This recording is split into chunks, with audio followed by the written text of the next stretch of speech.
enjoying preferential treatment over his female siblings. And when he grows up, watching his father's socially condoned abusive acts against his mother and sisters, he applies the same unjust norms in his adult life. On the other hand, women in the Middle Eastern societies are raised into the belief that they are a handicap. Little girls are taught that they're worthless compared to boys and their potential sources of shame and are burdens on their families' males. They are convinced that their bodies are temples where the honor of their families resides, and that their virtue and virginity define their family's reputation. They are trained to become obedient servants to their husbands' wants. In brief, their life's duties are reduced to pleasing their husbands and to giving birth to male children. Once they fail to perform any of these duties, they are shunned and despised. This is, ladies and gentlemen, the core of the problem. A culture and traditions based on religious extremism have kept the women in large parts of the Middle East in miserable conditions. Culturally instilled low self-esteem, combined with fear of the alleged divine condemnation, have produced a majority of women who simply resigned to their status quo. A group of these women become indoctrinated themselves in the sanctity of what they are taught.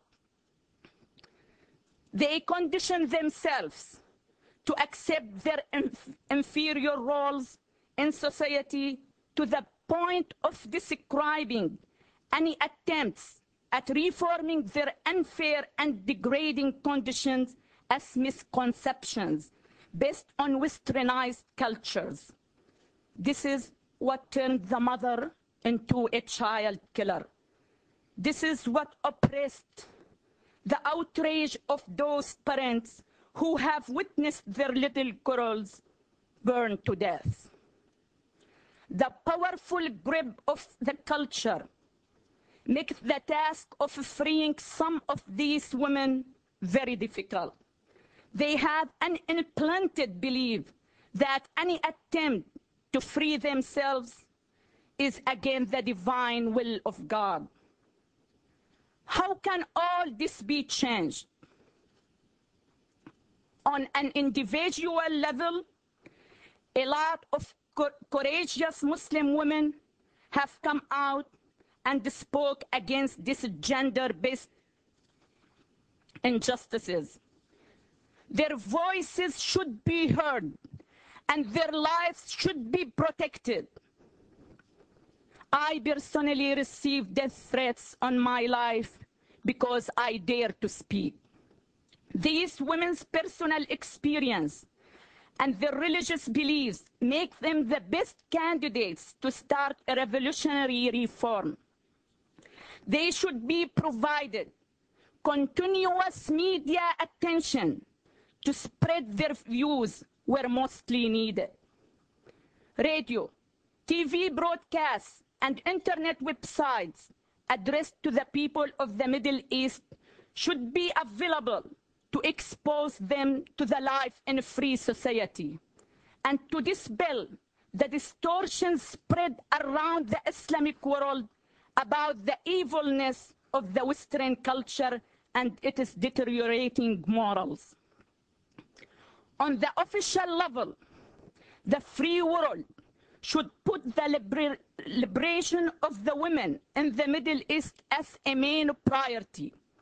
The United States is leading the war against terror. It is obvious that a great part of this war should be fought on the ideological front. In the societies that breed the terrorists, women have no say or role. Oppressed women tend to bring oppressors with a wrong sense of humor. Only a free and loving mother can nurture fair and just children. The United States should push its strategic allies in the region into reforming their laws in order to protect the women and promote gender equality. Countries like Saudi Arabia should understand that they cannot be allied with the United States when their female population suffers human rights abuse in their daily lives. Ladies and gentlemen, restituting the rights of the Muslim women is a prerequisite for any reform in the Middle East. Societies where women are considered a liability will never strive. Free women are assets and indispensable builders of any society. Their self-esteem is reflected in their children. This is why women in the Middle East should believe that they're not inferior, but equal to men. A man is not worth two women. Women in the Middle East should know that they're not a burden on humanity, but a blessing to humankind.